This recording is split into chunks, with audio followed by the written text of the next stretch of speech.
Mind hugging?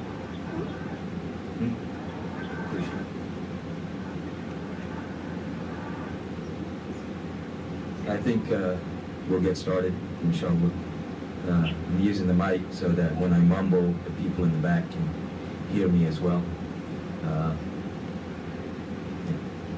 So, inshallah. So if everybody can mute the phone for the time being until they have a question or something. اللهم صل على سيدنا ونعلى محمد وعلى صل على سيدنا ونعلى محمد وبارك وسلم عليه. الحمد لله رب العالمين. الصلاة والسلام عليك يا سيد المرسلين يا خاتم النبيين يا شفيع المذنبين يا أنيس الغريبين يا رحمة للعالمين صلى الله عليه وآله وسلم. صلاة وسلام عليك يا سيدي يا رسول الله صلى الله عليه وسلم. We're going to continue with the usual topic of Ahlul Bayt, but the question has come up last couple of classes about the prophets, and I want to clarify some things there first, inshallah today, and then connect that to Ahlul Bayt as well, because there are, I guess, certain parallels that can be drawn, which are important to note. Because it gives us a better reference or understanding of Ahlul Bayt themselves.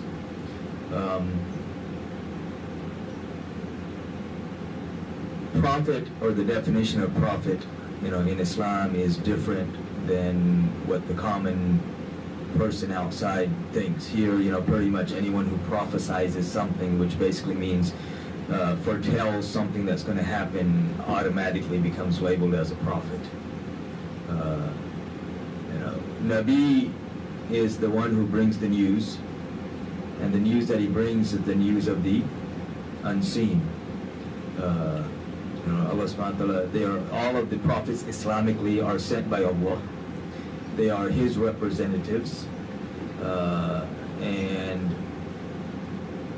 so they do what He wants them to do, and they bring His message. And there is a distinction between Nabi and a Rasul, and we'll get into that in a minute, inshallah. But when we look at the prophets, there are 100, as far as what we know from the narrations, from the sayings of Rasulullah sallallahu alaihi wasallam, is that there were roughly 124,000 different prophets that were sent. And Allah subhanahu wa ta'ala says in the Quran that He sent a prophet to every nation. No nation was punished until clear message was given to them, meaning that a representative of Allah, meaning a prophet, came to them and warned them. So until warning came to them, no one was punished. Otherwise, it would not be just to punish anyone without having fairly warned them beforehand. If suddenly you find out the law after you violated the law, and you're punished for violating the law, it doesn't make any sense that you're being told the law after the fact. So Allah subhanahu wa ta'ala, in His justice, He sends these messengers, these prophets, and their job is to guide the people toward Allah. So when we look throughout history, again, as I said, 124,000 different prophets, one to every nation, at least one to every nation. Some nations were favored. One nation in particular was favored and given many prophets. When we look at them, of course, the first prophet is Adam alayhi salam. He's also the first man on earth and the first, the father of all of mankind. Okay. After him was his son, Sheeth alayhi salam. And then all of these are, only 25 prophets are mentioned by name in the Quran. We know the names of some other prophets through the various narrations, and most of the prophets we don't even know what their names are. So, of course, later eventually came Idris alayhi salam, and then eventually we get to Nuh alayhi salam, and then after him Ibrahim alayhi salam, and these are the prophets that we know.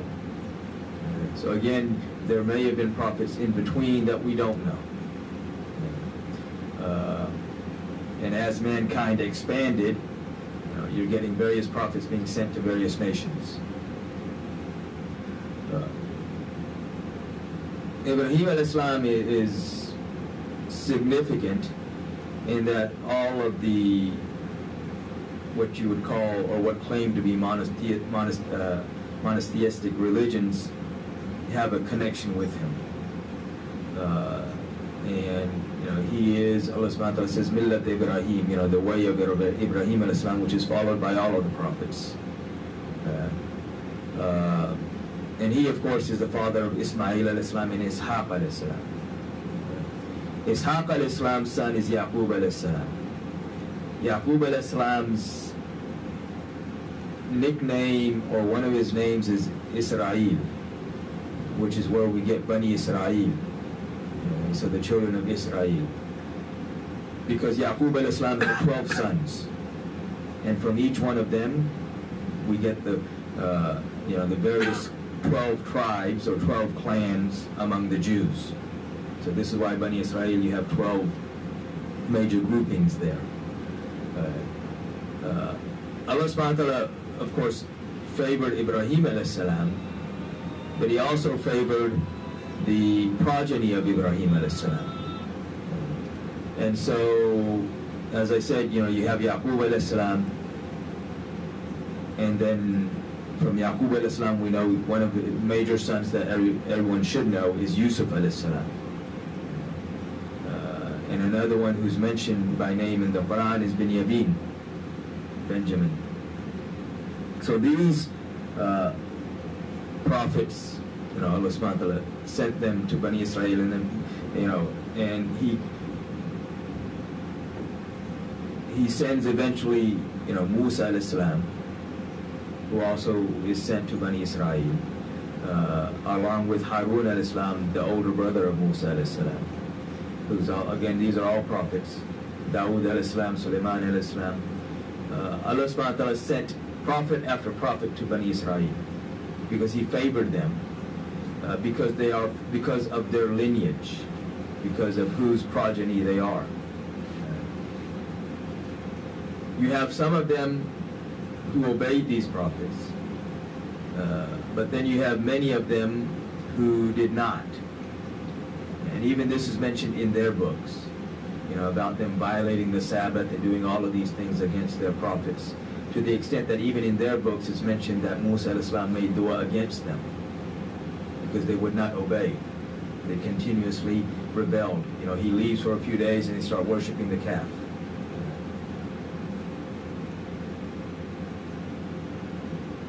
The final prophet to come specifically to Bani Israel is Isa al-Islam, Jesus. So now the question is, why, and when they rejected him, they rejected so many prophets before that, and yet they never lost the favored status nation with Allah. But when they reject Isa al-Islam, now they lose that status. So what was the difference in them rejecting Isa al-Islam and them rejecting any or disobeying the previous prophets that came before? And the difference there is that with all of the other prophets, when they disobeyed them in practice. They violated the Sabbath, they did this, they did that, but their aqidah or their belief remained intact. By the time Isa al-Islam comes, now they've started changing the aqidah or the belief. And the main belief that they're changing is that the final messenger that will come will be from the lineage of Ishaq al-Islam and not from the lineage of Ismail al-Islam. So when they changed that, Allah subhanahu wa ta'ala sent Isa al-Islam to correct them. When they rejected him, because this is what he was correcting, they in reality rejected Rasulullah sallallahu alaihi wasallam. All of the prophets came with the same message, and this is mentioned in the Quran in Surah Baqarah. When we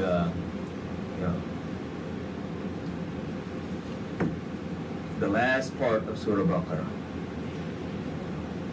So Allah subhanahu wa ta'ala, he says there, verse number 285. And أعوذ بالله من الشيطان الرجيم آمن الرسول بما أنزل إليه من ربه والمؤمنون كل آمن بالله وملائكته وكتبه ورسله لا نفرق بين أحد من رسله وقالوا سمعنا وأطعنا غفرانك ربنا وإليك المصير. Okay, what does it say? لا نفرق بين أحد من رسله. So the rough translation of the verse itself is messengers believe the messengers believeth in what has been revealed to him, or the messenger believeth in what has been revealed to him from his Lord, as do the men of faith. Each one of them believeth in Allah, his angels, his books, and his messengers. We make no distinction, they say, between one and another of his messengers. لا نفرق بين أحد من رسله. We make no distinction between the messengers, and we say, we hear and we obey. We seek thy forgiveness, our Lord, and to thee is the end of all journeys. So the distinction here that we don't make is that all of them came with the same message. Every messenger told his people pretty much the same thing. Some of the commands were different,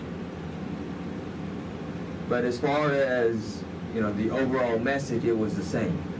They all told their people about Allah and about worshiping Allah alone and obeying Allah. And to obey that messenger was to obey Allah, because that messenger is the one who's telling you what Allah subhanahu wa ta'ala wants you to do. They also, as we know from the hadith of Rasulullah sallallahu alaihi wasallam, that each messenger also told his people about the fitna of Dajjal. Because that fitna is such a great fitna that even, from the beginning of time, all of the prophets have been telling their people about this fitna that's going to come, about these trials and these tribulations that are going to come, because they're going to be so great that many people will lose their faith. So warning their people about the fitna of Dajjal, about Dajjal.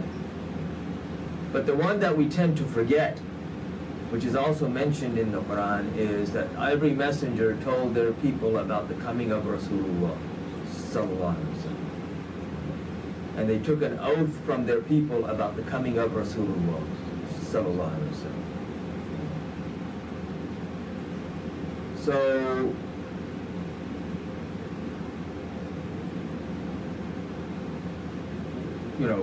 so this was part of the belief system. And again, when Bani Israel rejected Isa alayhi salam, they in reality were directly rejecting Rasulullah sallallahu alaihi wasallam. And in so doing, they now lost their favored nation status. The interesting thing is that even before this, they had killed many of their prophets. And Allah subhanahu wa ta'ala mentions this in the Quran as well. They tried to kill Isa alayhi salam, but were unsuccessful. But they had killed many of their other prophets. Zakaria and Yahya alayhi salam are, two of the more famous of these that they killed. But even before these two, they killed so many. In one day, there's one narration, one day they killed 300 prophets.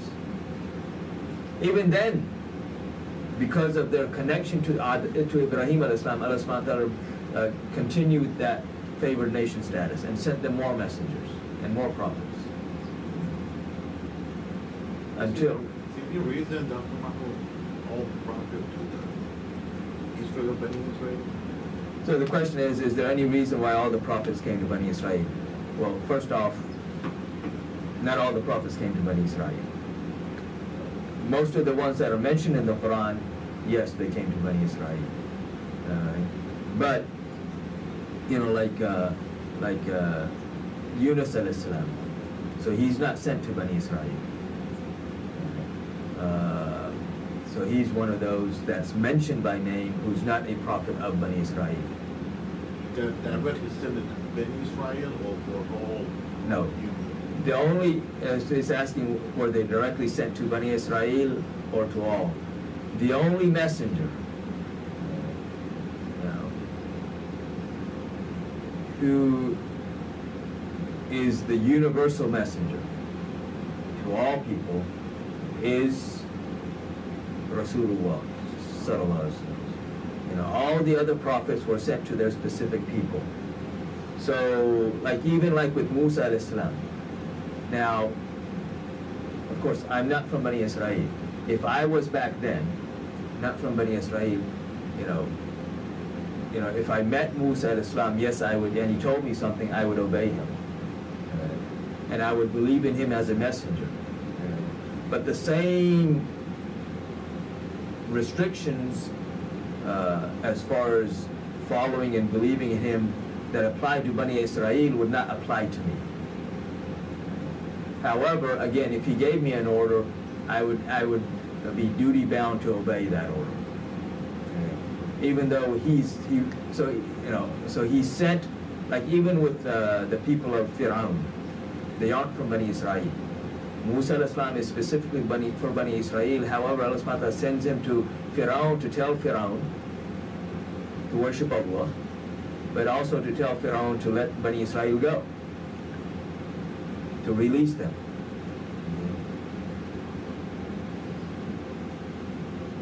The king of Egypt during the time of Ibrahim a.s., and this gets into a longer story, which I'm not going to go into the details of right now.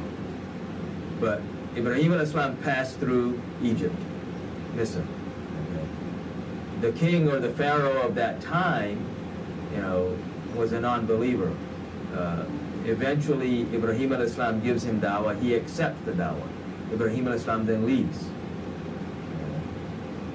But he continues to worship Allah, because that's all the people that, so like from the standpoint of like Musa al-Islam again, for those people that Musa al-Islam is not sent to, they have to obey Musa al-Islam as far as if he gives a direct order, but their responsibility is to worship Allah alone and to be aware of the coming of Rasulullah.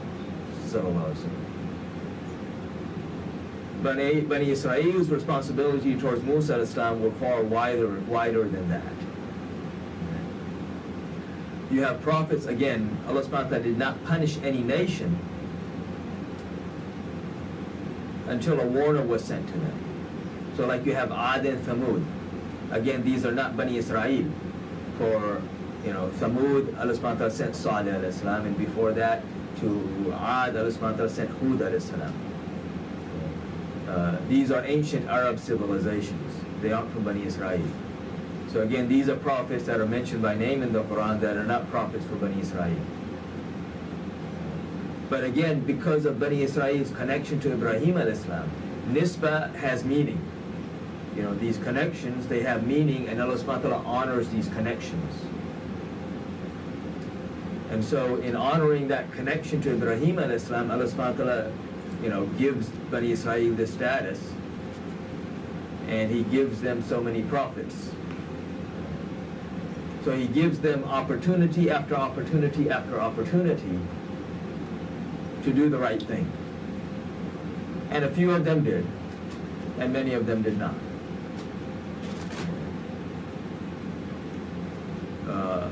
Now, from the lineage of Ismail al-Islam, you don't have any prophets until you have Rasulullah sallallahu alaihi wasallam. So with Ishaq al-Islam, you have prophet after prophet after prophet after prophet. With Ismail al-Islam, no prophets until the coming of Rasulullah sallallahu alaihi wasallam. And there's an interesting parallel that I want to draw here is, when we look at Rasulullah sallallahu alaihi wasallam himself, and we look at Ibn Rasulullah sallallahu alaihi wasallam, the sons of Rasulullah sallallahu alaihi wasallam, Imam Hassan and Imam Hussein al-Islam. And of course the grandsons, but he referred to them as his sons. And Allah subhanahu wa ta'ala in the Quran refers to them as his sons. In Surah Mubahilah, or the ayat, not Surah, but in the ayat of Mubahilah. Abna'ana wa abna'akum. You take your son, or we bring our sons and you bring your sons. Who did Rasulullah sallallahu alaihi wasallam take his sons as his sons? Imam Hassan and Imam Hussein al-Islam. So here we see, of course, Imam Hassan is older, Imam Hussein al-Islam is younger. There, Ismail al-Islam is older, Ishaq al-Islam is younger. Here, Imam Hussein al-Islam, his son, Imam Zain al-Abidin. His son, Imam Muhammad Baqir. His son, Imam Jafar Sadiq. His son, Imam Musa Qadir. His son, Imam Ali Rida. His son, Imam Muhammad Taqi. His son, Imam Ali Naqi. His son, Imam Hassan Askari. On the other side, you have Imam Hassan al-Islam, and no one knows whether, I won't say no one in generality. In general, most people don't know about his sons until we come to Imam Mahdi al-Islam, who will be coming. Yeah, so Imam Mahdi al-Islam is from the lineage of Imam Hassan al-Islam. So this is a parallel here. You see that, with Ismail and Ishaq al-Islam. So you have Imam Hassan and Imam Hussein al-Islam. So that's an interesting parallel to note. Yes. Yeah, so, you do have other great scholars, from the lineage of Imam Hassan al-Islam as well, such as Sayyid Abdul Qadir Jilani, rahmatullah alayhi. But, as far as, and no one becomes wali until his foot hits your head. That's one of his, or your neck. His foot is on, Sayyid Abu Qadir Jilani rahmatullah, his foot is on the neck of all of the awliyaullah. So he's as far also from the lineage of Imam Hassan al-Islam. But as far as like imamat, he's there, but as far as that distinction, again, you have, from like Imam Hussein al-Islam, you have one right after the other, and then Imam Hassan al-Islam, just like with Ismail al-Islam, all of the lineage of Rasulullah sallallahu alaihi wasallam, all of the forefathers of Rasulullah sallallahu alaihi wasallam are distinguished, but none of them were prophets until you come to Rasulullah sallallahu alaihi wasallam. So between Ismail al-Islam and the Rasulullah sallallahu alaihi wasallam, you have no prophets. The work of all of these prophets in reality was to prepare the people for the coming of Rasulullah sallallahu alaihi wasallam. And if you look at even their books objectively, you see so many references where, again, if you look at it objectively, the only one who truly fits, as far as, these prophets talking about the one to come, the only one who truly fits is Rasulullah sallallahu alaihi wasallam. So all of the prophets, doesn't matter how the people, but the thing is, the people, it doesn't matter how much the people twisted their teachings, all of the prophets were sent by Allah with the same message, to worship Allah. Right? So all of them are Muslim. That's before Rasulullah, right? Yes. Islam, we say, before Islam came, and that really means before Islam came in its perfection, because Rasulullah sallallahu alaihi wasallam is the one who brought it to its perfection. But Islam has been there from the beginning. Adam al-Islam is Muslim. What is he teaching? He's teaching Islam. Ibrahim al-Islam is Muslim. What is he teaching? He's teaching Islam. Because Muslim is what? Muslim is the one who submits himself to Allah. Islam, and once you submit yourself, then you attain peace, which is what Islam is. There is no peace without that submission. So Isa al-Islam, even though the Christians say, oh no, we follow him and believe in him, we know how they've changed his teachings. Even from what's written. If you look at what's written in their own book today, in the red letters, Jesus in the Sermon on the Mount, in their book says that I have not come to change the law but to uphold the law. And they tell you, oh, the law doesn't matter, which totally contradicts what Jesus has said. You look at, and those who claim to be following Musa alayhi salam, and how they have twisted his teachings. So it doesn't matter how the people twisted their teachings. Their original teachings are nothing but Islam. And so, and so they are all the brothers of Rasulullah sallallahu alaihi wasallam. In reality, they are all his lieutenants who came to get the people ready for his coming. Okay. Does that kind of clarify that? For the most part, for the moment, inshallah. And as other stuff comes up, you ask, and then we'll kind of go over it, inshallah. But I do want to bring that attention again, that parallel between Ismail al-Islam and Ishaq al-Islam, with Imam Hassan al-Islam and Imam Hussein al-Islam. Again, Imam Hassan and Imam Hussein al-Islam are not prophets, but they are the beloved of the prophets.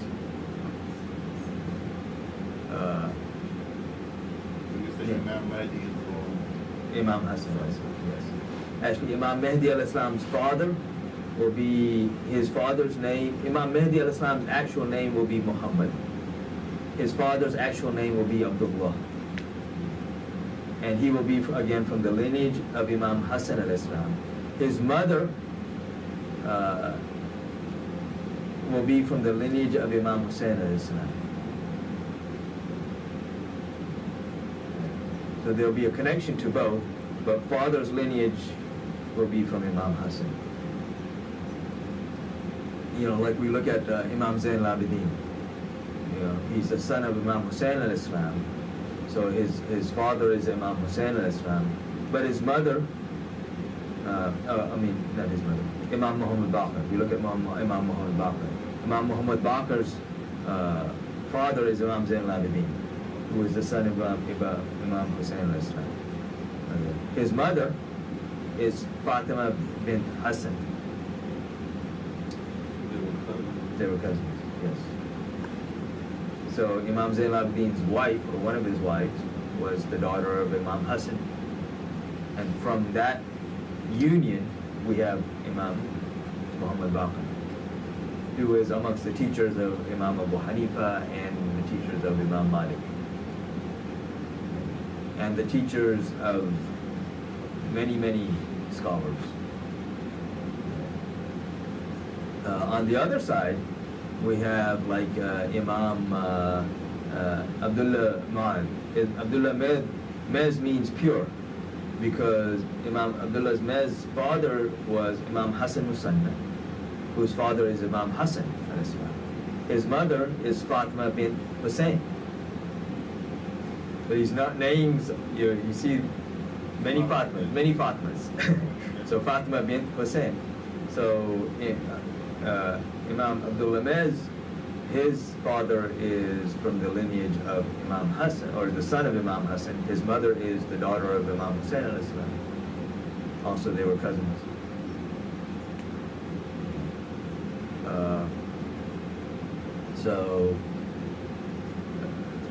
And that's something, inshallah, when we start talking about that aspect of Ahlul Bayt, we'll talk more about those names. And it might be good for people to start taking notes when we start throwing out all these names. Yeah, a lot of names. A lot of similar names, too. And this is why, like we were talking the other day, it becomes very confusing for some people when they're trying to read the history, is that, because some of the names are so similar, people confuse, this person with another person. But we'll go over that again later. However, one other thing that I do want to clarify as far as the prophets, so we read the verse where Osman says that, it talks about the believers, and they say that we don't distinguish, between them. But even before that, same surah, Surah Baqarah, verse 253, Allah subhanahu wa ta'ala says, تِلْكَ الرُّسُلُ فَضَّلْنَا بَعْدَهُمْ عَلَى بَعْدٍ مِنْهُمْ مَنْ كَلَّمَ اللَّهُ وَرَفَعَ بَعْدَهُمْ دَرَجَاتٍ. Those messengers we endowed with gifts, some above others. To some of them, Allah says, to some we spoke, but He says that some we have given preference over others. We have given some preference over others. We have given some gifts more than others. Okay? So there is a distinction between the prophets, but the message that they all came with is the same. So we don't distinguish between their message. Because they all came teaching us the oneness of Allah, and also, again, not forgetting this, teaching us about the coming of Rasulullah. So now we are in the time of Rasulullah.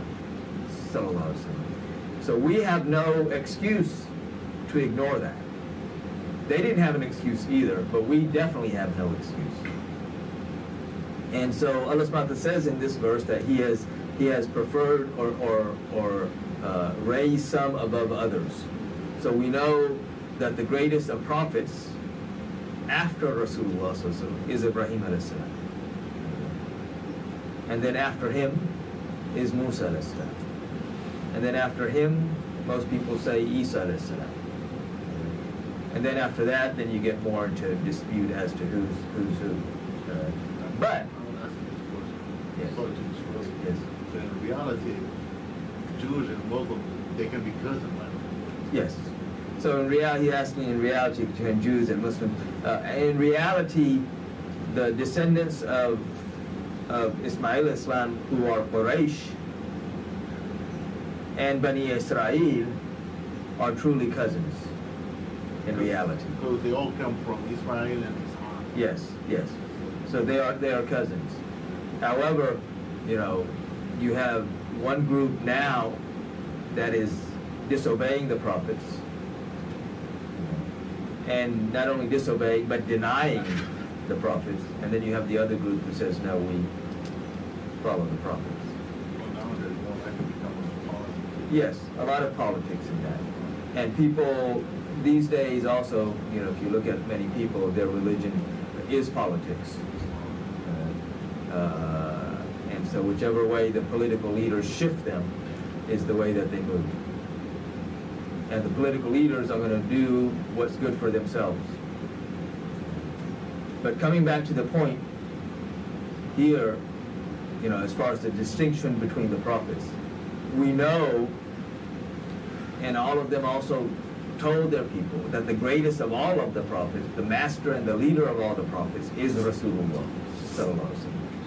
And this gets, this we know from the Quran, we know from the Hadith. There are various Hadiths, and I'm going to talk about this a little bit, and then we'll get back to directly to the chronological order that we've been talking about. There are various hadiths where Rasulullah sallallahu alaihi wasallam says, "La fakhr,"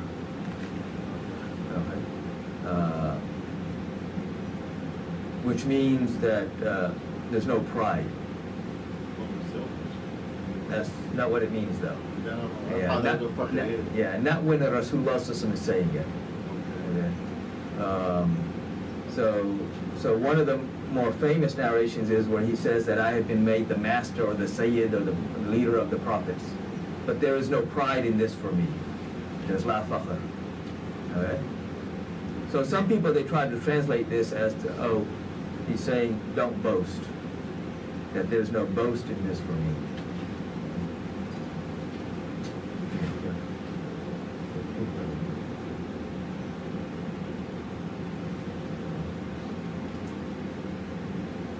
And some people take these narrations and then they give this long lecture about, you shouldn't be proud about anything. But then we have the narration where Rasulullah sallallahu alaihi wasallam says, Al-Fakhru Fiqri.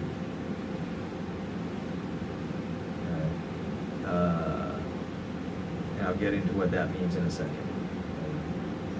So they go into this long spiel that you shouldn't be proud about anything, and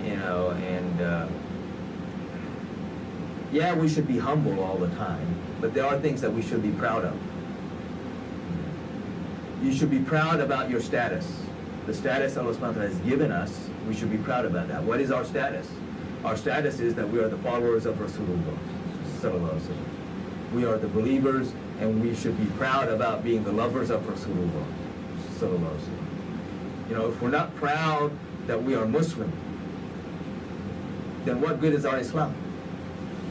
This is the status Allah subhanahu wa ta'ala has given us. He has granted this status to us, and yet there are people out there who don't have this status. doesn't mean that I'm not humble.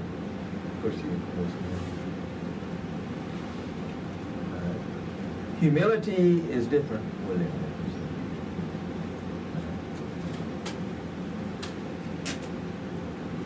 You can still be proud of your status and at the same time be humble.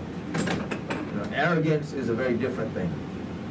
Like Shaitan, his pride led him to arrogance because he wasn't humble with what Allah subhanahu wa ta'ala had given him.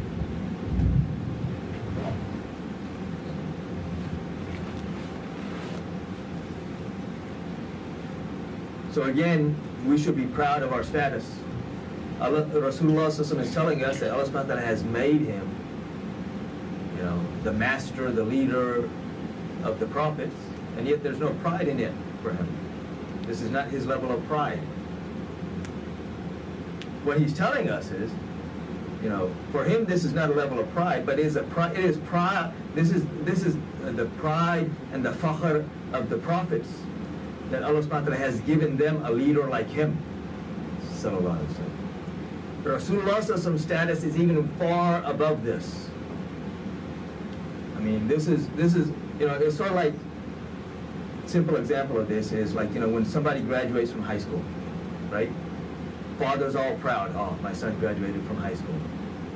He tells his friends, oh, my son graduated from high school, right?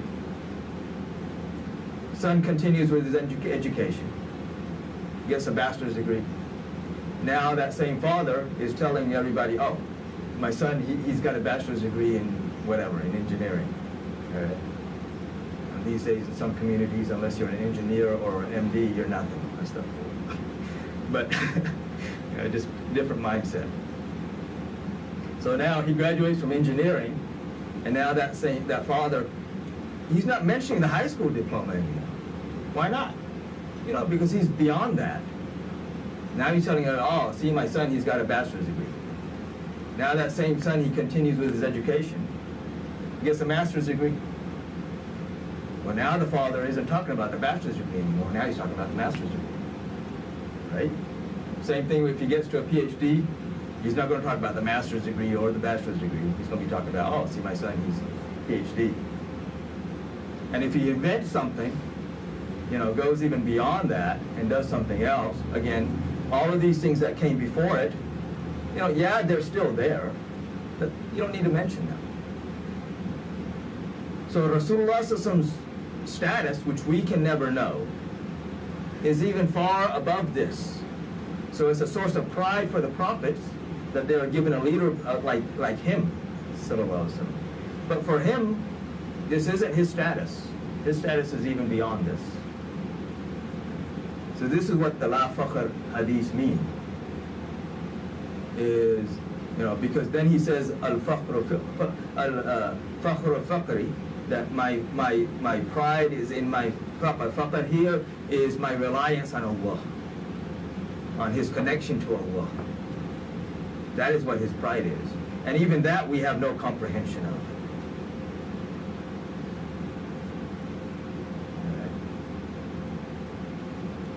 So, again, like we talked about, in one verse we say we don't distinguish between the prophets. But again, we're talking there about distinguishing the message that they brought. But Allah subhanahu wa ta'ala says that He has sent these messengers, placing some above the others, giving more to some than others. So who is given the most? Rasulullah sallallahu alaihi wasallam. He is the prophet to all of creation. He is the messenger to all of creation, including the prophets, including the angels, including everything else.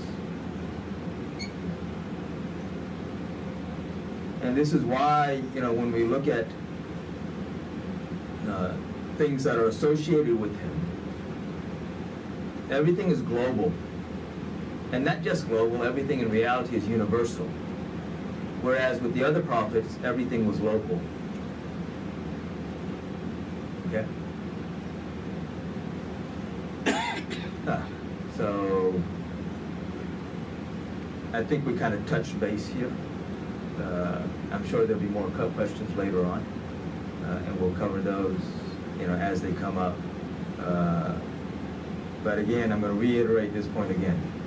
You know, that parallel that I wanted to draw, you know, between Imam Hassan and Imam Hussein al-Islam and Ismail al-Islam and Ishaq al-Islam. So when you look historically, we see that parallel. Okay. Last week we spoke about, we started talking about the Khilafah of Sayyidina Abu Bakr Siddiq, or related as it relates to Ahlul Bayt. Okay, we spoke about Fidq, and the reality of Fidq. And one point I want to reiterate there, because people, they take that narration, which are in Bukhari, or those narrations that are in Bukhari and Muslim and various other books of hadith, that Bibi Fatima Salamullah alayha, she came, she asked Abu Bakr, and then she didn't say anything else and she left. So what a lot of people take from that is, oh, she was upset with him, so she didn't say anything else and she left. Which is not her nature. Even her coming to Abu Bakr was out of her nature. I don't know of any narration. We see various narrations where people, other people came to Bibi Aisha Siddiqa, Asma bint Umays, and various other companions, the various wives of Rasulullah, Bibi Salama, and spoke to them. And they spoke to them, to the people. I don't know of any place where Bibi Fatima Salamullah alayha spoke to anyone other than where you find in the narrations that she's speaking to Rasulullah, or she's speaking to her husband Ali, or she's speaking to her sons or her children, or to one of the other women. I don't know of any narration. If somebody knows, they can tell me, but I don't know of any narration where she's speaking to some man, outside from the household. It wasn't her nature, other than this here narration where she comes to Abu Bakr. So her purpose was totally different. Her purpose was to defend what Abu Bakr was doing by forcing him to explain why he did what he did. And once he clarified why he did what he did, she left. Her purpose is fulfilled.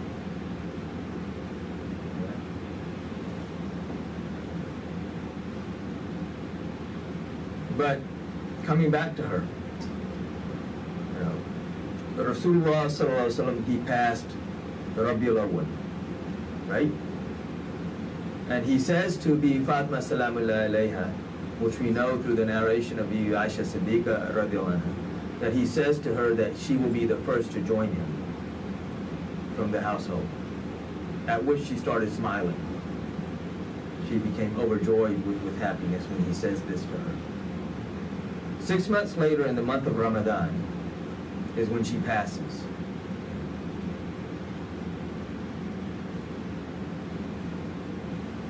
Her passing, just like she herself, is not like any other woman. Her passing is not like the passing of any other woman. She made her own ghusl. She does a ghusl. Like when somebody dies, we do ghusl for them, right? She did her own ghusl, put on her own kafan, and laid down, and Allah subhanahu wa ta'ala called her back. Did she do it? Huh? Did she do it coming? Yes. So she knew it's coming. She knew it's time. And she left behind her children. So at this time, as we mentioned before, Imam Hassan al-Islam is roughly about 7 to 8 years old. Imam Hussein al-Islam is 6 or 7 years old when she passes. And she had given instructions, and this is the level of haya, of modesty and humility that she had, is that she instructed her husband, Sayyidina Ali karamallahu wajh, that her janazah should not be taken out in the day, she should be buried at night. She passed at night, and she was buried that same night. so that no one could see her, even in her coffin. So her level of modesty and humility, is something that again, is unrivaled. So she gives these instructions. There is a dispute as to who actually led her Salatul Janazah. There are some narrations that indicate that Sayyidina Ali Karamallah led her Salatul Janazah, and then Abu Bakr and Umar found out later. But then there is a narration which Imam Malik rahmatullahi alayhi mentions, where when she passed, they came to the house, and so Ali radiallahu anhu asked Abu Bakr radiallahu anhu to lead the Salatul Janazah. And Abu Bakr radiallahu anhu says, no, you are her husband, you will lead the Salatul Janazah. And this is when Sayyidina Ali Karamallahu Wajhi says that, how can I lead the Salatul Janazah when the words of Rasulullah Sallallahu Alaihi Wasallam are still ringing in my ears, that he said that the nation in which Abu Bakr is, no one else can lead the Salat. So Imam Malik quotes this narration, and so Abu Bakr led her Salatul Janazah with the small group of people that were there. But again, she's buried at night, so no one can see her. And she's buried in Jannatul Baqi.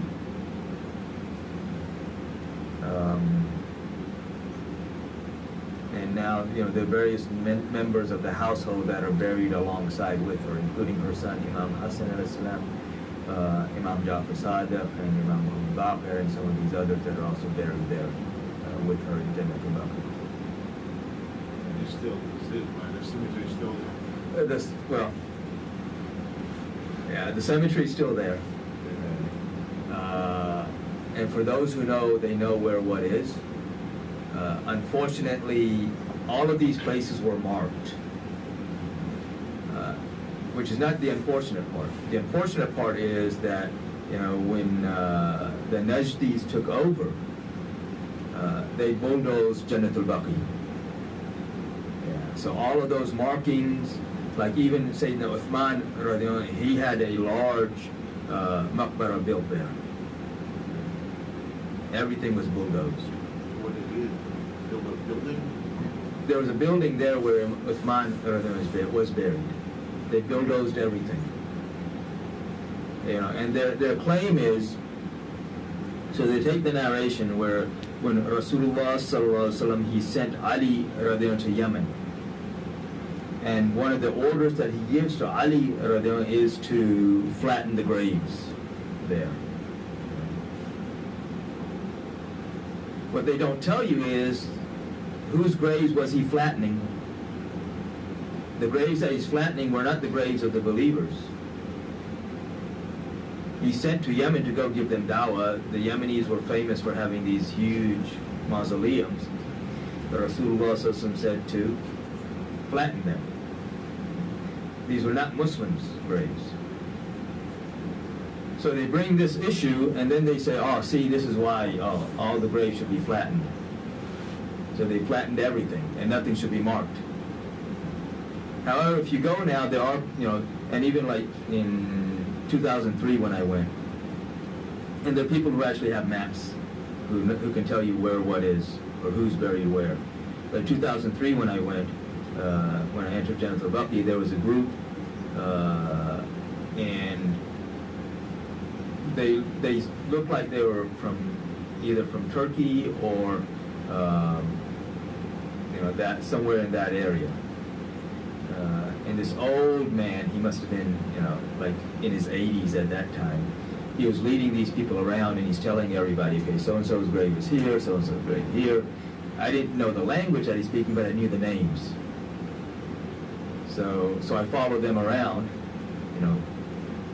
as he's telling who's where. So there are, people, and like with Bibi Fatima Salamullah alayha, pretty much everybody knows where she is. So if you go, you'll be able to, somebody can direct you to where she is. So because they also bring this issue up as far as like with Rasulullah sallallahu alaihi wasallam. So if you look, like their claim is, oh, see, this is all haram. The Rawda, the way it's built, is haram, and all of this needs to be taken out of the masjid. Abdul Aziz bin Baz, who was the Grand Mufti of Saudi, who died in '99, he said this multiple times. Nasruddin Albani wrote it in 25 different places.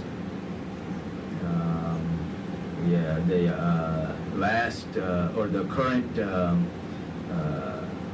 Grand Mufti there in Saudi, he brought it up in Parliament that this needs to happen. Uthaymeen, who's one of their sheikhs, he said, inshallah, soon we will take the Rawda of Rasulullah out of the masjid. And various other places where they make, similar statements. And these are all statements on record. They don't even try to hide it. So when the current Grand Mufti brought it up in the Parliament meeting, there was a reporter from the Independent who actually wrote an article on it. When the article got out, there was a lot of protesting going on, so they said, oh, the government had to come out and say, no, we don't have any intention of doing this right now. So the question for those folks is, where was the Rasulullah buried, and who buried him? He was buried in the house of Aisha Siddiqa radiallahu anha. Who buried him? The companions of Rasulullah buried him there. Why? Because Abu Bakr radiallahu anhu said that Rasulullah said that the prophets are buried where they pass. And he passed in the house of Aisha Siddiqa radiallahu anha, so that's where he is buried. Okay. So this was a house. This house had a roof. It's a building. Yet that's where he was buried, by the companions of Rasulullah sallallahu alaihi wasallam. So if there was something haram about this, they would have changed things. And then after him, Abu Bakr is buried there as well. Yes. And then after him, Umar is buried there as well. No one took the roof off the house and said, oh, you can't do this. No one took the walls down. So, I don't know. Well, I won't go into that anymore right now. There are other aspects of that as well. But so coming back to the Fatima Salamullah alayha. So she passes 6 months after Rasulullah sallallahu alaihi wasallam. She's buried by Sayyidina Ali karamallahu wajh. And after he buries her, he says some poetic words addressing her. And of course, he is left with the task of raising the children. So during her life, he never married anyone else.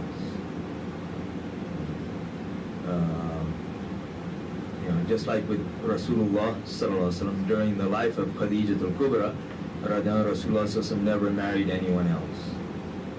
During the life of Fatima salamullah alayha, Ali radiallahu never married anyone else. After she passes, he had various wives. Part of that was also to make sure that the children are raised properly. This is when now Ali radiallahu, he gives the official bay'ah to Abu Bakr radiallahu. And there was no need for him to do that. And if you read the conversation between him and Abu Bakr radiallahu, they say there's no need for him to do this.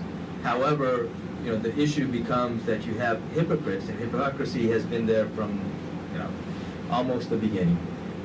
And will be there until the end. Hypocrisy is not something new, and it's not something that's going to die out. So the hypocrites always created issues. Every chance they got, they brought something up. And so, when there's no official bay'ah from Ali radiallahu anhu to Abu Bakr radiallahu anhu, now they start creating issues And so to disperse those issues is why Ali radiallahu anhu takes this step of giving this official allegiance. As I mentioned before, who's the one who came to the aid of Abu Bakr radiallahu anhu when all of the other companions were telling him, no, don't fight. And he's telling them, look, I'll fight by myself if you don't fight with me, alongside me. Who's the one who came to his aid? Ali. And after the statements of Ali is when everybody now backed Abu Bakr.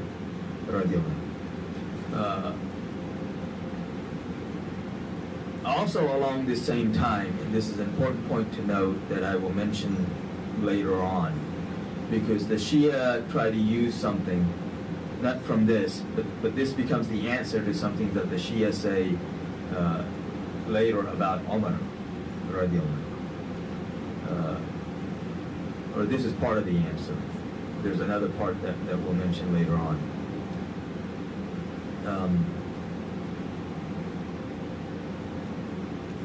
Abu Bakr radiallahu anhu, of course, is the Khalifa.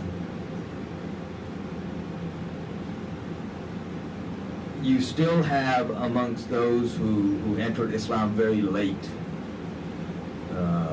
basically those who entered Islam at Fateh Makkah or afterwards, you still have these feelings of tribal affiliations. And it doesn't take long for those feelings to come back. Even once they get wiped away, it doesn't take long for those feelings to come back. And so Abu Bakr radiallahu anhu, if you look at him, he's from a fairly small clan amongst Quraysh, who didn't have, Abu Bakr radiallahu anhu himself was well respected amongst Quraysh even before Islam, but that clan itself didn't have a lot of prestige, or rather a lot of clout, not prestige, but didn't have a lot of clout. They were, however, associated and connected and allied with Banu Hashim, which is the clan of Rasulullah sallallahu alaihi wasallam. So, of course, in Makkah itself, the leading clan is Banu Umayyah. Okay. Banu Umayyah is a clan within Quraysh who had always been rivals of Banu Hashim. But the other interesting thing is that they were also the most closely related to Banu Hashim from amongst the clans of Quraysh. So whoever becomes the leader, according to the tribal mindset, the leader is always going to look out for those who are most closely related to him. So Abu Sufyan, who accepted Islam at the time of Fateh Makkah, so Abu Sufyan radiallahu anhu, he came to Ali radiallahu anhu because amongst the original Muslims, the most closely related to Abu Sufyan radiallahu anhu was Uthman radiallahu anhu. However, Uthman radiallahu anhu was not, no one viewed him as someone who could lead the Ummah at that time.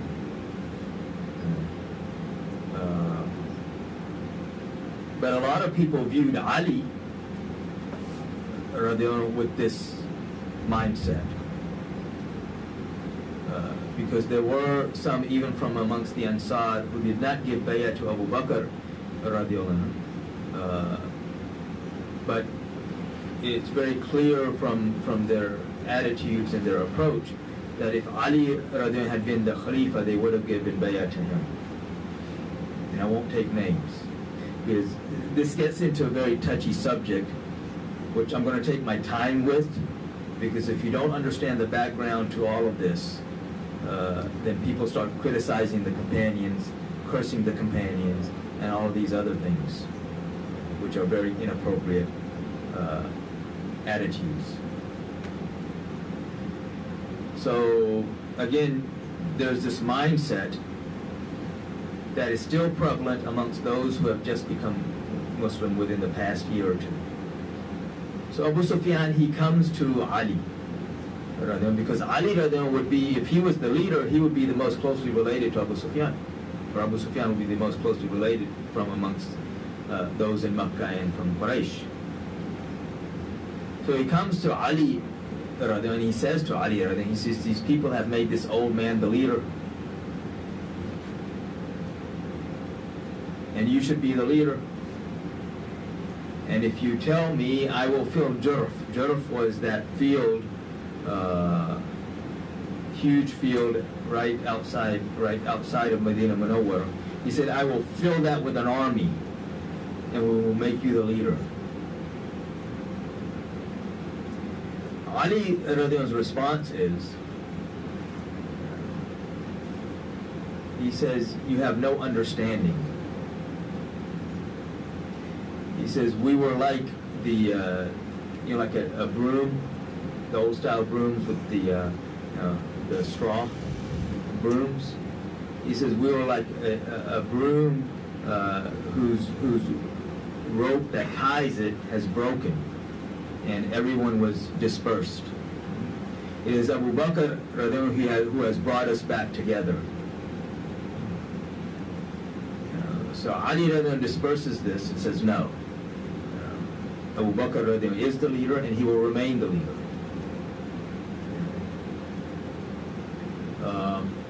But if you look at the position of Sayyidina Ali throughout the Khilafah of Abu Bakr, and then we'll see this same position in the Khilafah of Umar and the first half of the Khilafah of Uthman.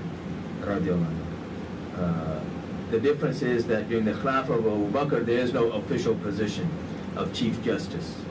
There is during the Khilafah of Umar and Uthman, but the one who's fulfilling the duties of that position, even though there is no official position, during the Khilafah of Abu Bakr is Ali.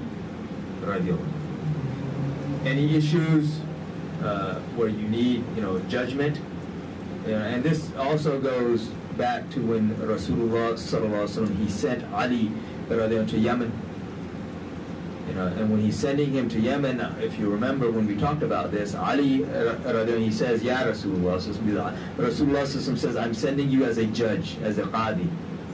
He says, Ya Rasulullah, you're sending me a judge over these ancient people. Yemeni civilization has been around for thousands and thousands of years. He says, you're sending me as a judge to these ancient people. Ali at that time is what? He's barely 30. So this is when Rasulullah sallallahu alaihi wasallam places his hand on the chest of Ali and makes dua for him, that Allah make his decisions correct. And he also tells Ali, do not make any decision until you have heard from the second what you have heard from the first. So, so Ali, he said after that, I had no hesitation in making decisions. Because he had the blessings of Rasulullah, the dua of Rasulullah. So he, making decisions or making judgment, didn't bother him. And plus, he never made a judgment until he had heard both sides of the story. Unlike us, we hear half the story and suddenly we've already made up our minds. So I think I'm going to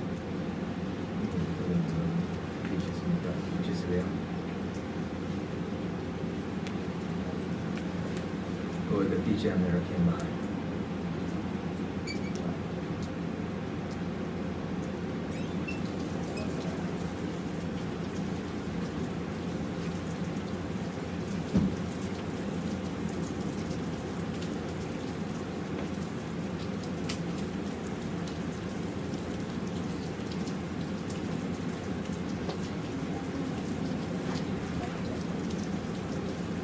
What was it? So I'm going to stop here as far as, today in Ahlul Bayt. But coming back to one thing that we started off with, which I said I would mention, but I didn't mention because I forgot. As the mind goes, just kind of drift off into different places, is the difference between Nabi and Rasul. So, of the 124,000 plus or minus prophets, Nabi, that Allah subhanahu wa ta'ala sent, 313 of them are Rasul. They're messengers. The difference in Nabi and a Rasul is that a Rasul comes with a Sharia, with the law, and depending on, the situation, it may abrogate certain aspects of the law that came before. Nabi doesn't bring his own Sharia. Yeah, Sharia. He doesn't bring his own Sharia, but he enforces, the Sharia of the prophets before, or the Rasul that came before. Okay? So, that's, so with Rasul, they have either books, of course, 4 major books, the Torah, Zabur, Injil, and Quran. But you also have Sahifa, which were booklets that were revealed to various other messengers, such as Ibrahim al-Islam and Nuh al-Islam and various others. So it's a technical difference. In obedience, we are to obey them all. But again, Rasulullah sallallahu alaihi wasallam his coming abrogates everything before him.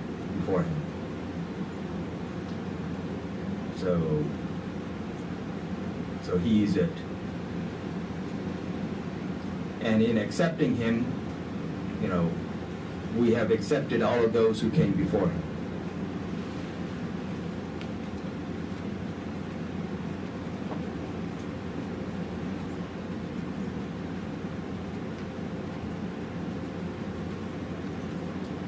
Any questions?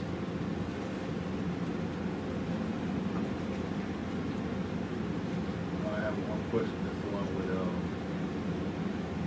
you're saying when he went to Karbala, right? Yes. His son, Zayn bin Laden, he got killed by Yazid. No. Imam Zayn al-Abidin was not killed by Yazid. So Karbala. And so the question is, Imam Hussein al-Islam was martyred in Karbala. All of the males of the family were martyred in Karbala, with the exception of Imam Zayn al-Abidin. So Imam Zayn al-Abidin, in reality at that time, he's in his late teens. He looks much younger than he is.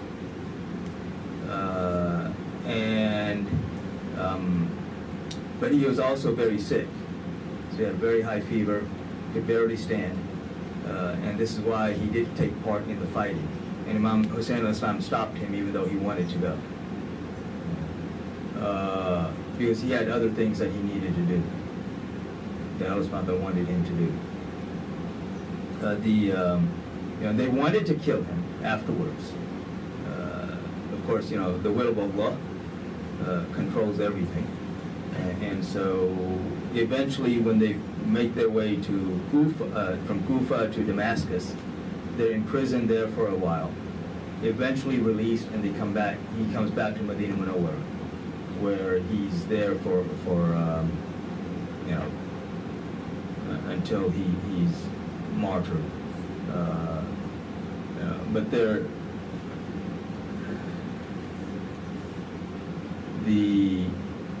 the title of Zayn al-Abidin is not, Zayn al-Abidin means the zenith of the worshippers. Abid, the worshippers. So Zayn al-Abidin is the zenith of the worshippers.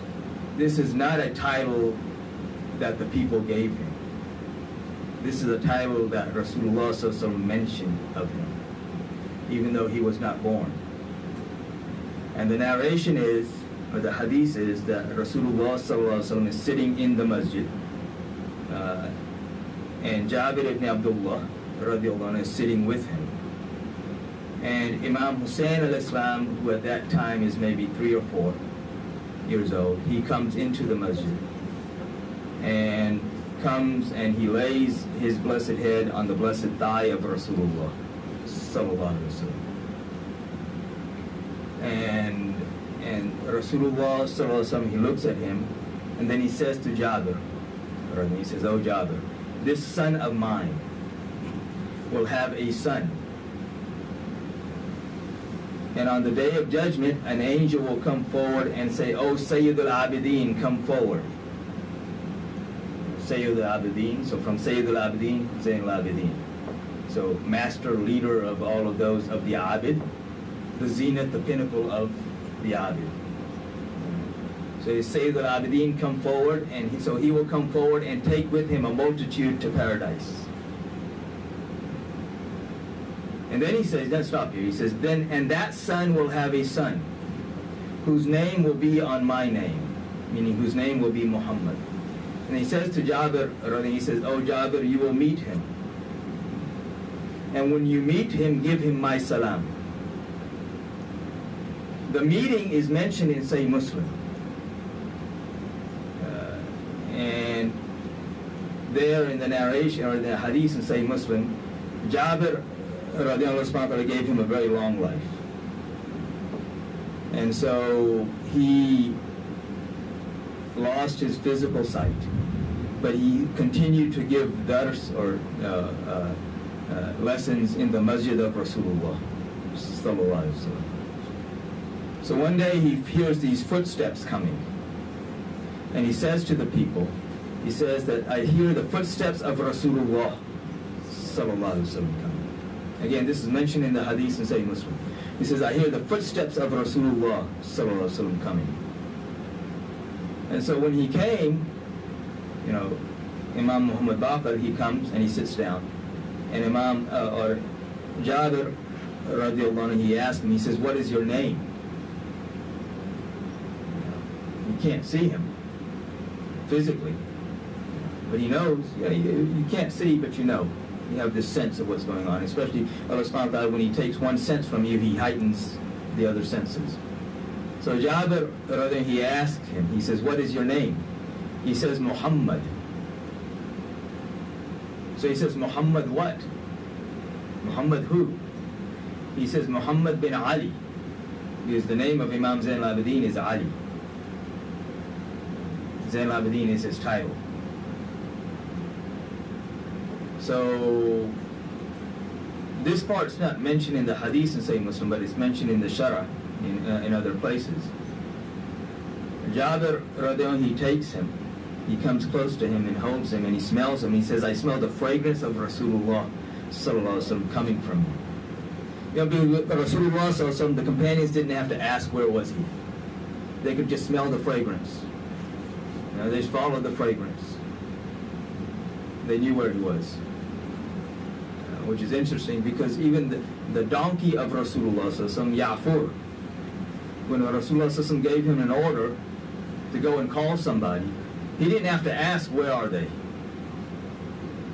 He would simply go, and when the person would see Ya'fur, they knew Rasulullah sallallahu alaihi wasallam was calling. If he went to the house, he'd butt his head on the house. This is the donkey of Rasulullah sallallahu alaihi wasallam. How does he know? Because of his connection to Rasulullah sallallahu alaihi wasallam. If I tell you, like let's say Brother Hamza or Kyle wasn't here, and I told you, go call him. You don't know if he's at work, if he's at home, if he's out, someplace shopping. You don't know. But Rasulullah sallallahu alaihi wasallam would tell Ya'fur, "Go call so and so." He knew, again, because of his connection to Rasulullah sallallahu alaihi wasallam. So here, again, coming back to this point. So then, coming back to the hadith and Sahih Muslim, then, Jabir, he says that Rasulullah sallallahu alaihi wasallam told me to give you his salam. So these aren't just anybody's. These are people who literally are created from Rasulullah. They are his blood, sallallahu alaihi wasallam. They are created from him, and they fulfilled, his mission. So, that's kind of an aside there. But, so Imam Zain al-Abidin, I'm blanking on exactly, he was poisoned, because pretty much all of them were poisoned. So Imam Zain al-Abidin was almost 100 Hijri. So he was poisoned by Banu Umayyah. And then Imam Muhammad Baqir was, I'm blanking on who poisoned him, but Imam Jafar Sadiq was poisoned by Mansur Banu Abbas. Imam Musa Kadhim was poisoned by Harun Rashid Banu Abbas. Imam Ali Rida was poisoned by Mansur Rashid, Ma'mun Rashid. So, poisoning was the assassination way of choice, because it's deniable. I don't know what happened. That's why, like, even today, you look at governments, there's always this buffer between the man in charge and anyone and anything that happens, so that if it comes back to him, no, I didn't know. I mean, he did it on his own. I didn't know what happened. And, simple thing about that is like here, like when, since we're here, in the 80s when Iran-Contra was going on, Reagan was pushing this, but when it became open, I have no idea. I don't know. So Oliver North took the fall. So the governments always have this cushion, so that there's a deniability, and it's no different then as it is now. They're all the same. But any questions?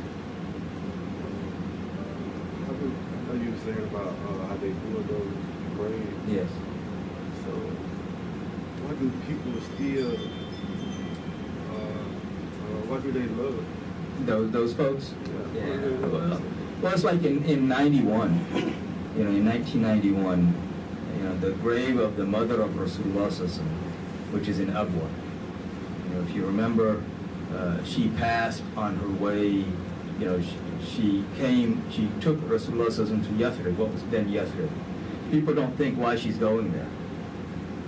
Who's buried in Yathrib? The connection of Rasulullah to Medina Munawwara, it's not just a random thing. His great-grandmother is from there, the wife of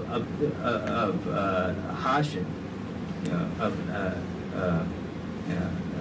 Hashim, who is the father of Abdul Muttalib, Salma.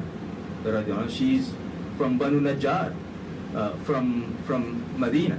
This is why when Rasulullah came to Medina, he stays in the house of Abu Ayyub Ansari, who's from Banu Najjar.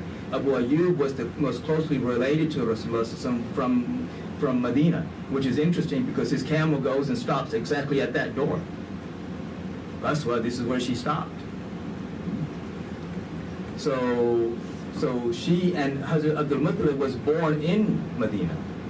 He didn't come to Makkah until he was 8 years old, when the brother Hashim Muttalib found out that his brother had a son. He didn't even know that he had a son. So he traveled all the way to Medina to get him and bring him back to Makkah. Because because according to Muttalib, and this is why he became, his actual name is Shayba. The actual name of Hazrat Abdul Muttalib, the grandfather of Rasulullah, is Shayba. Abdul Muttalib is a title that was given to him because he served his uncle, whose name is Muttalib, in such a way that people started calling him the slave of Muttalib. So he became Abdul Muttalib. So Rasulullah's father passed in Yathrib on the way back from a trade mission. She's bringing her son, Rasulullah, to Medina. Why? To meet relatives, because there are relatives there, and also to go to the grave of her husband. So in 1991, and so on the way back is when she passes, which is, Abwa is between Makkah and Medina. She passes there, she's buried there. Ayman, whose actual name is Baraka, who was the slave of Rasulullah's father, Abdullah, who came into the service of his mother after his father passed, and then came into the service of Rasulullah, who was there when Rasulullah was born, and she is there when he passes. She's the one who eventually brings him back to to his grandfather. But in 1991, they bulldozed her grave, which they had already done before, but now they did it again. They poured gasoline on it, and this is well documented. It's not something that just a random thing that somebody mentioned. This is well documented, and they don't deny it. They bulldozed it, they poured gasoline on it, and lit it on fire and said, this is the grave of a kafir. I mean, this is the mindset. Done by government? Yeah.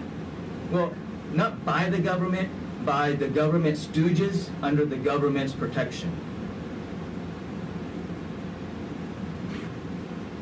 So they used the distraction of the first Gulf War to do that.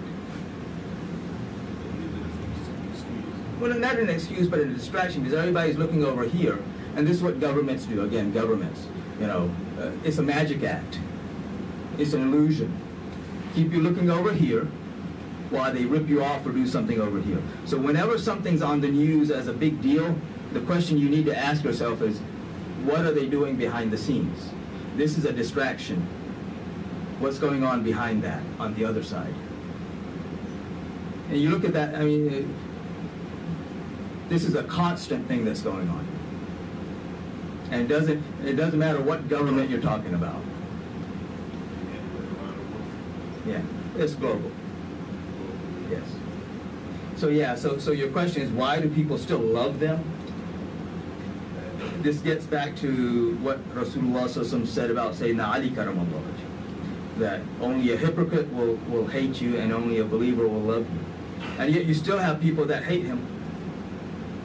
And they may not hate him saying that, oh, we hate him, but they do everything against him. Or they support those who hated him. There were people back then.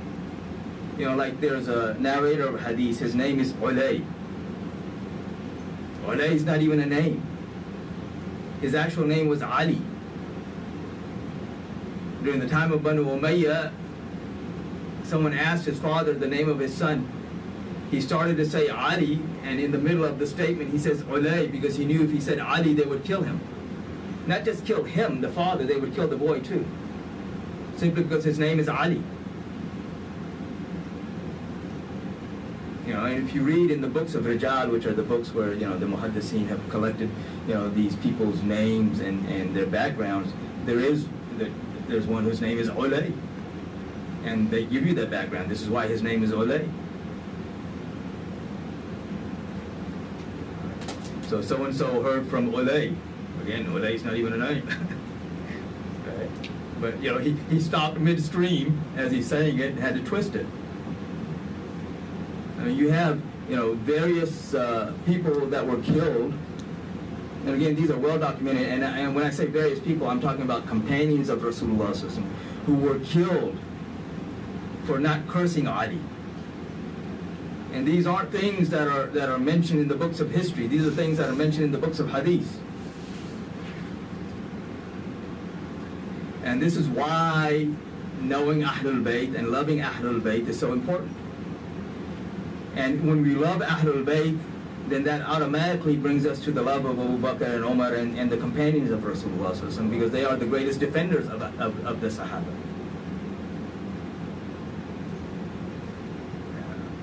But if you don't even know them, which we don't, unfortunately, then how can we know anything else?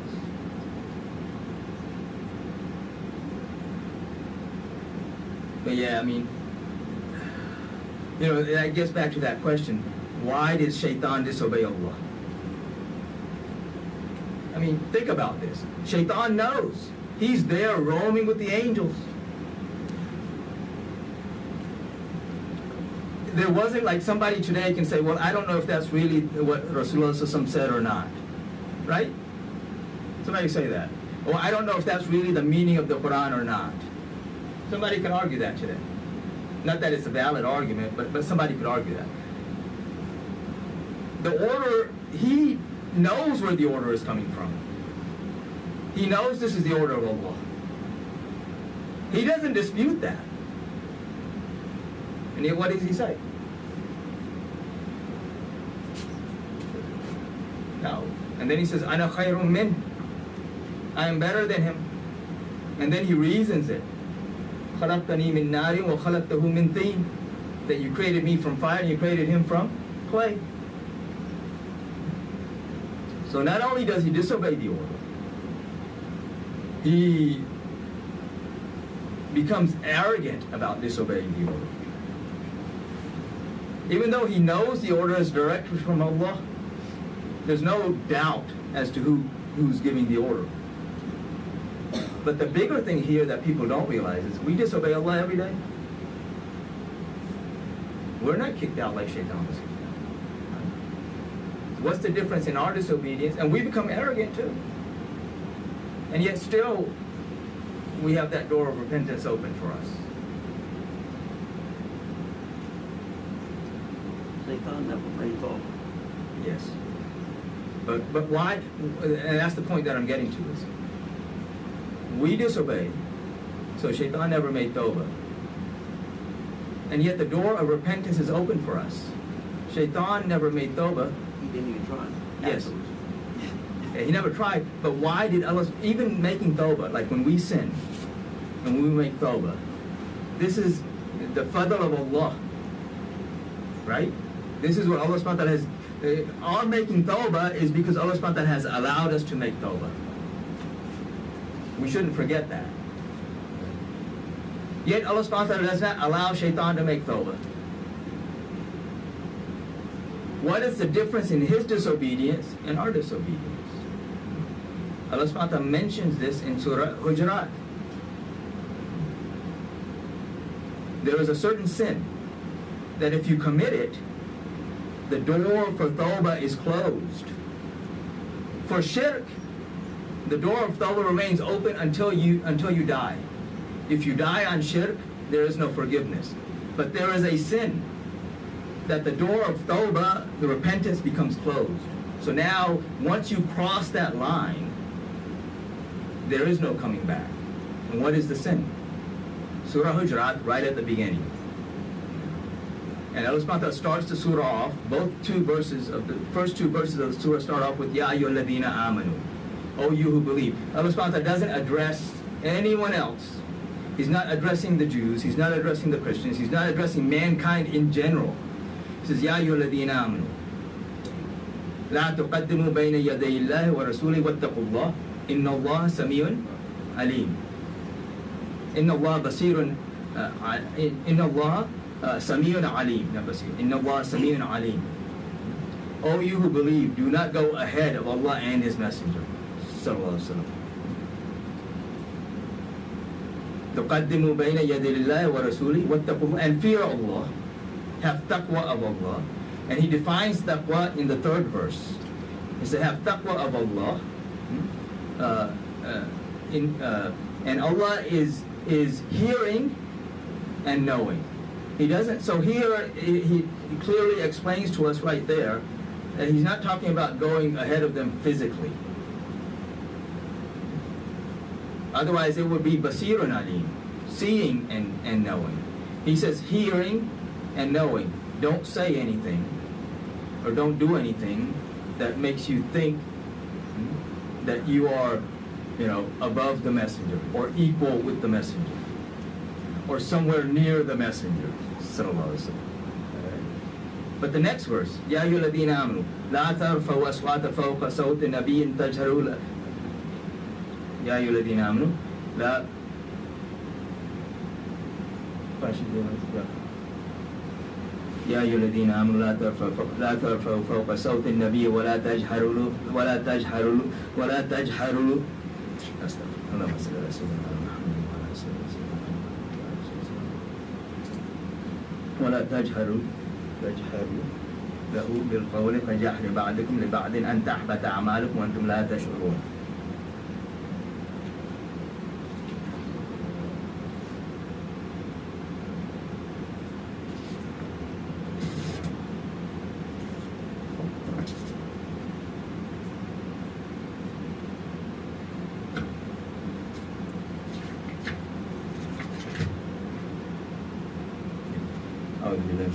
يا أيها الذين آمنوا لا ترفعوا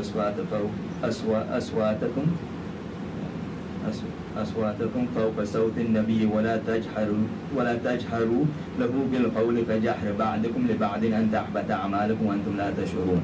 O you who believe, raise not your voices above the voice of the messenger, sallallahu alaihi wasallam, nor speak aloud to him in talk as ye speak aloud to one another, lest your deeds become vain and you perceive it not.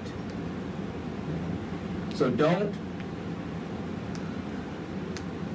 speak above him, which has a lot of meanings. And don't speak to him like you speak to one another, which also means don't speak about him like you talk about one another. Lest your deeds, أن تحبط أعمالكم وأنتم لا تشعرون, your deeds become void and vain and you don't even know it. What's the first requirement for tawbah? That you acknowledge you've committed a sin. Here Allah subhanahu wa ta'ala says you won't even know it. You can't even acknowledge you've committed a sin, which means there's no tawbah for you. And then he defines, in the next verse, defines taqwa. He says, إِنَّ الَّذِينَ يَغُضُّونَ أَصْوَاتَهُمْ عِنْدَ رَسُولِ اللَّهِ أُولَٰئِكَ الَّذِينَ امْتَحَنَ اللَّهُ قُلُوبَهُمْ لِلتَّقْوَى لَهُمْ مَغْفِرَةٌ وَأَجْرٌ عَظِيمٌ. Indeed, those who lower their voices in front of, or in the presence of Allah's Messenger, means who humble themselves before the Messenger, sallallahu alaihi wasallam, their hearts Allah has tested for taqwa. For them is forgiveness and a great reward.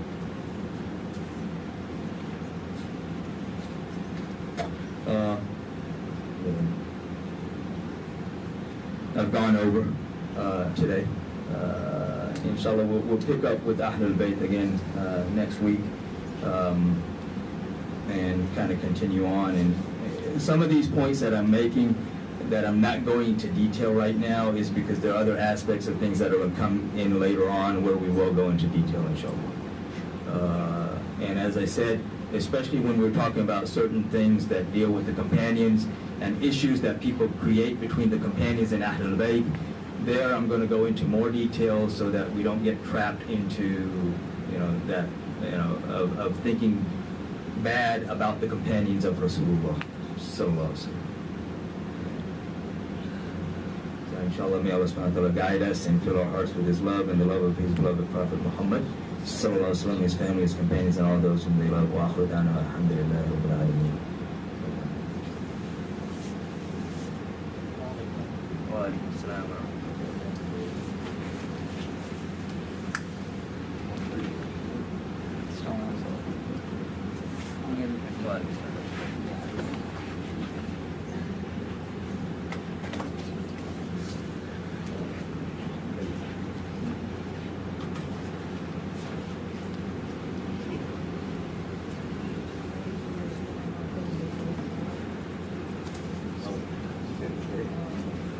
Allahu Akbar, Allahu Akbar,